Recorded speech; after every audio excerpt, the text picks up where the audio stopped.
Muy buenas tardes.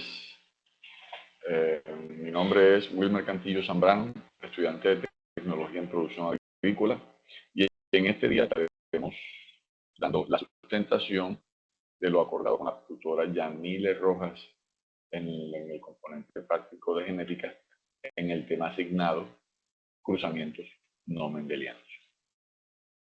Sin antes decir que este trabajo fue muy gratificante por el esfuerzo y por el interés de sacarlo adelante. Entonces, como objetivo general, nos interesa identificar la importancia de los cruzamientos no mendelianos porque son de mucha relevancia en la genética. Y el específico, analizar la estructura de los cruzamientos mendelianos 1 y 2. Como manera de introducción, podemos decir que este trabajo estamos abordando la importancia de las etapas de los cruzamientos no mendelianos con el propósito de analizar y entender otra postura distinta a la de Mendel o Johann Gregorio Mendel. La justificación. La genética se utiliza mucho para los avances tecnológicos referentes a la vida en general. Los cruzamientos no mendelianos arrojan otro punto de vista en la genética. Esto evidencia el logro de identificar otras características de lo transmitido por Mendel. Los cruzamientos no mendelianos. Para hablar de los cruzamientos no mendelianos, tendríamos que hablar de Mendel. Y él en su investigación no tuvo en cuenta otros factores que eran heredables. Como consecuencia de esto surgen modificaciones a sus leyes. Entonces, la primera, la codominancia. La codominancia o dominancia incompleta, conocida más bien como el patrón de herencia intermedia, habla de que no todo, no todo el gen es completamente dominante. Es conocida como herencia intermedia, consiste en un heterocigoto, no manifiesta las características del homocigoto dominante. Entonces, cuando esto ocurre, las proporciones fenotípicas de los alelos cambian. En el F2 son de 1-2-1 y el fenotipo heterocigoto es un tercer fenotípico. No existen los alelos dominantes. Los fenotipos, hay que aclarar que los fenotipos no se pueden ver. Los fenotipos sí se pueden ver.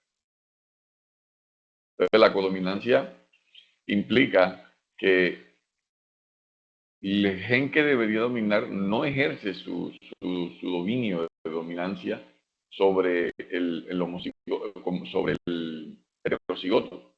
Entonces resulta que ese heterocigoto entra en un rol de no mostrar que sea el dominante. Por ejemplo, aquí está la flor roja y está la flor blanca. En esto, el dominante sería el rojo. Entonces no muestra esa dominancia, sino que muestra un heterocigoto con un tercer fenotipo.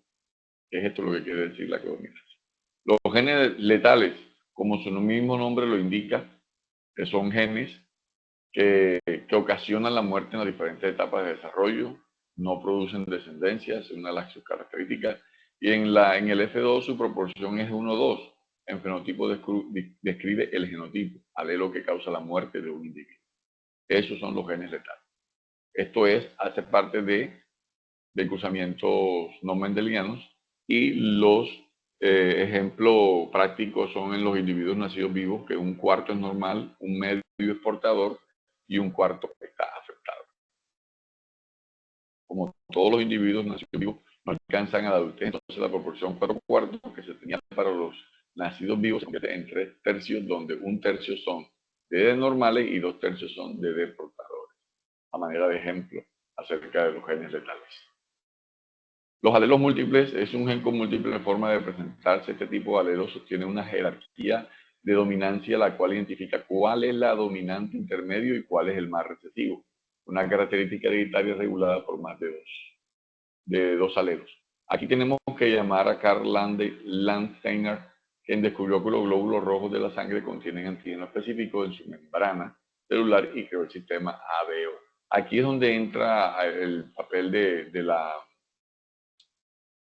los antígenos y el tipo de sangre. Este señor, Karl, Landsteiner descubrió los glóbulos rojos y ahí empieza a identificar los grupos sanguíneos. Es un gen que es controlado por más de 2 alelos. Por eso se llaman alelos múltiples. Hay que hacer la salvedad que cada individuo tiene nada más 2 alelos.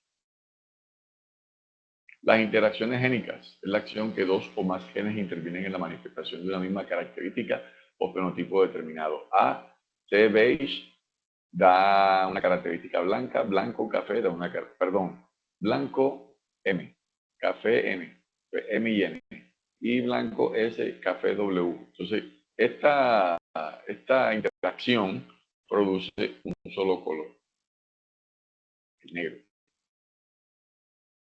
La pleitropía significa lo play, muchos tropocambios, cuando un alelo afecta a varias características distintas y no relacionadas en los diferentes rasgos del heterocigoto. La poligénica, esta herencia es la responsable de muchos caracteres como la altura, color, peso, no se expresa como carácter discreto.